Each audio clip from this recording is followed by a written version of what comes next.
Di naluwas alang sa mga empleyado sa Palace of Justice ang ilang mga buhatan. Napuno ang edipisyo o mga dagkong liki nga gikabalakan sa tanan. Ilan ang giantos nga sa gawas mag-opisina aron maluwas sa disgrasya. Personal nagbisita ni Cebu City Mayor Michael Rama ang building og iyang naobserbaran nga kuyaw na gyud ang maong building.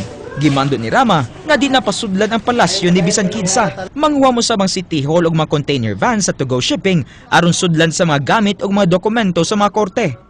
Kani mga robbers, when they see that it's open, what they will do? They will have the courage to be the one alone inside. Gibisita sab sa mayor uban ni Regional Trial Court Executive Judge Solivel Peras ang karaang Cebu Eastern College sa may Dandi, Jerusalem. Ang tulo ka andan ng building mo'y giplanuhang temporaryong kabalhinan sa mga korte sa Sugbo. Ang abandonadong CEC building dunay 18 ka mga lawak nga nabahin sa duha ka building. Plano ni Rama nga tungaon ang mga dagkong lawak aron makahimo og mas daghang kwarto. 30 ka mga lawak ang gikinahanglan sa mga korte. Wa pay labot niini ang record section ug ang piskalya. It has to be at the heart of the city. It cannot be that you will transfer to Mandawi, you will transfer to Lapu-Lapu.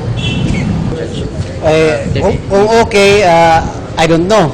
Pero kung unsa man galing up to the Supreme Court, all we have to do is recommend. Mura na mo. Magagad sa desisyon sa Department of Justice si Peras kung ang CEC na bagyod ang ilang balhinan.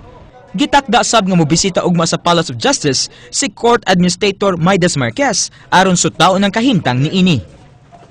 Ryan Sorote, News 5.